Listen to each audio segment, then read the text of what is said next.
السلام علیکم ورحمۃ اللہ وبرکاتہ۔ محترم دوستو، صحت اور تندرستی ایک ایسی عظیم نعمت ہے کہ جس کے بغیر انسان اس دنیا میں صحیح طور پر زندگی نہیں گزار سکتا۔ دنیا کی تمام دولتیں موجود ہیں، لیکن اگر انسان کی صحت اور تندرستی نہ ہو تو وہ ساری کی ساری چیزیں بیکار ہیں۔ اس لیے صحت اور تندرستی انسان کے لیے ایک قیمتی سرمایہ ہے۔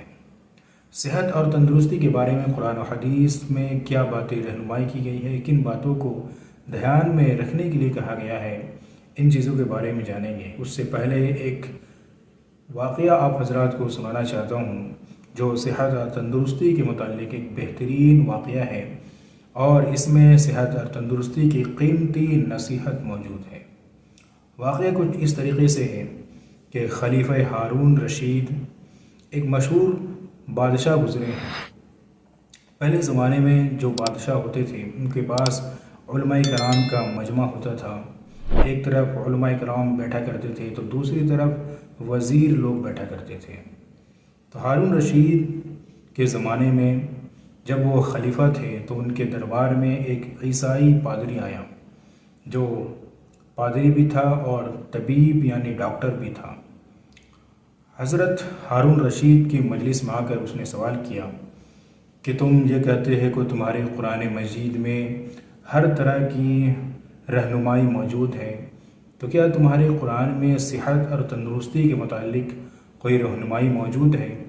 تو اس پر خلیفہ ہارون رشید نے علماء کرام کے مجمع کی طرف دیکھا اور کہا کہ جواب دیجیے۔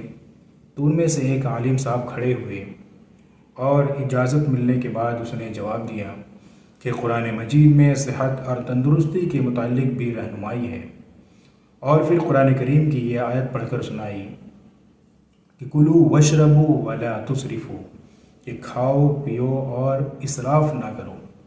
ایک چھوٹا سا جملہ ہے جس میں ایک عظیم حکمت چھپی ہوئی ہے کہ انسان کو اس بات کی طرف رہنمائی کی گئی ہے کہ کھاؤ پیو لیکن اعتدال سے کھاؤ، زیادتی نہ کرو کھانے پینے میں، جتنا ضرورت ہو اتنا ہی کھاؤ۔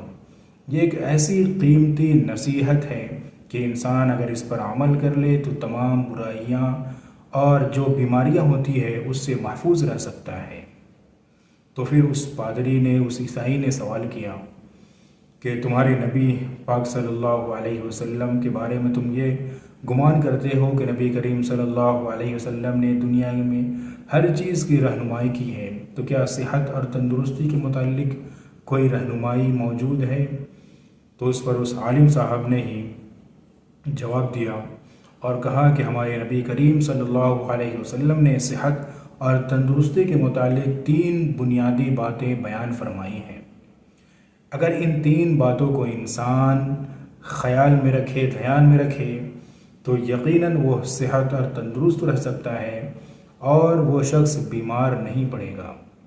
وہ 3 بنیادی باتیں کیا ہیں؟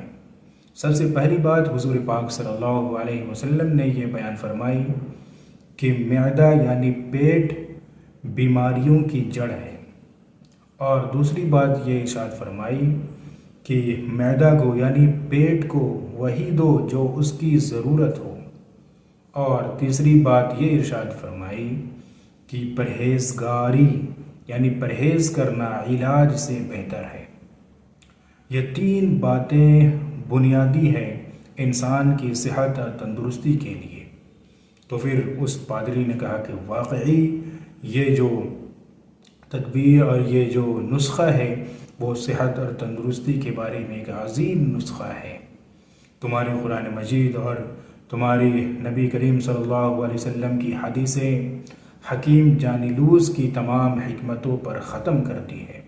یعنی ان کا کہنے کا مقصد یہ تھا کہ قرآن اور تمہارے حدیثوں میں جو باتیں مذکور ہیں صحت اور تندرستی کے متعلق، وہ بڑے بڑے حکیم جو جانلوز اور سقراط وغیرہ جو بڑے حکیم گزرے ہیں، ان تمام حکیموں کی حکمتیں اور فلاسفے ان قرآن و حدیث کے آگے کچھ نہیں ہیں۔ واقعی دوستو، یہ ایسی ہدایتیں ہیں، ایسے نسخے ہیں کہ آپ کسی بھی ڈاکٹر سے، کسی بھی حکیم سے معلوم کر لیں گے تو وہ یہ کہنے پر مجبور ہوگا کہ کہ صحت اور تندرستی کے متعلق اس سے بڑھیا رہنمائی اور کچھ نہیں ہے۔